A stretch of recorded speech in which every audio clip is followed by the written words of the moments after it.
Porém, à medida que o homem sobe na escala da consciência, ele consegue desenredar seu mim de sua ideia do corpo, sobre o qual é capaz de pensar como pertencente à sua parte mental. Contudo, mesmo nesse momento, ele estará muito apto a identificar totalmente o mim, com todos os estados mentais, as emoções, etc., que ele sente existir dentro de si. É capaz de considerar esses estados internos como idênticos a ele mesmo, em vez deles serem simplesmente coisas produzidas por uma parte de sua mentalidade, existindo dentro dele, sendo suas, estando nele, mas não sendo ainda ele mesmo. Compreende que pode mudar esses estados interiores de sentimentos por um esforço da vontade e que pode, do mesmo modo, produzir sentimentos ou estados de uma natureza totalmente contrária e, contudo, dar-se-á conta de que o que existe é o mesmo mim. E assim, passado algum tempo, ele será capaz de deixar de lado esses vários estados mentais, as emoções, os hábitos, as qualidades, as características e outras coisas mentais que lhe pertencem. É capaz de deixá-las de lado com sua coleção de curiosidades, embaraços e estorvos, bem como de pertences de valor.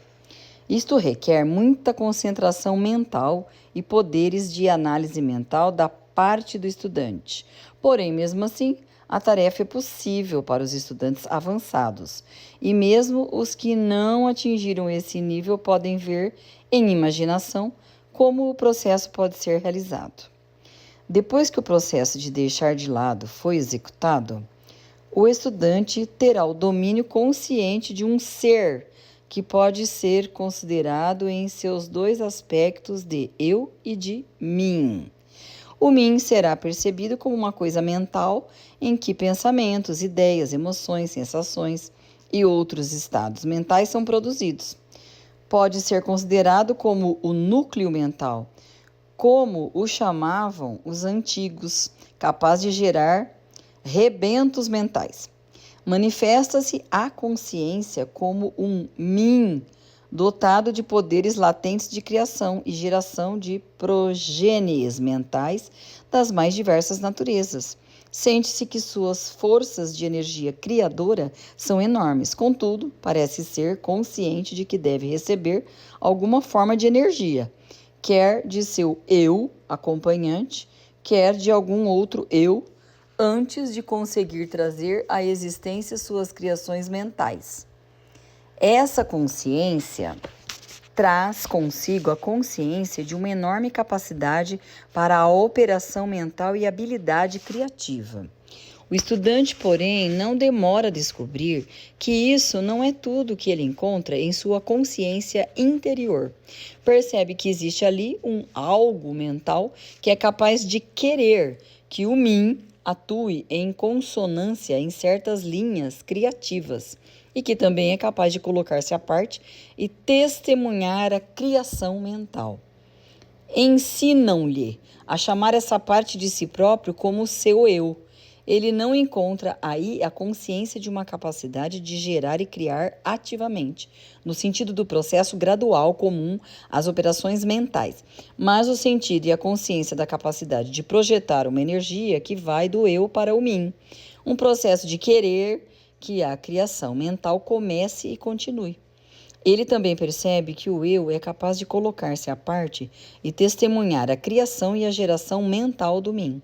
Esse aspecto duplo existe na mente de cada pessoa. O eu representa o princípio masculino do gênero mental e o mim representa o princípio feminino. O eu representa o aspecto de ser, o mim o aspecto de vir a ser. Devemos saber que o princípio da correspondência opera nesse plano, do mesmo modo que o faz no grande plano que é feita a criação dos universos. Ambos são semelhantes, porém muito diferentes em grau, assim em cima como embaixo, assim embaixo como em cima. Esses aspectos da mente, os princípios masculino e feminino, o eu e o mim, considerados em relação com os famosos fenômenos mentais e psíquicos, dão a chave mestra que nos permite adentrar essas regiões desconhecidas e extremamente obscuras de operação e manifestação mental. O princípio de gênero mental manifesta a verdade subjacente ao vasto campo dos fenômenos de influência mental, etc.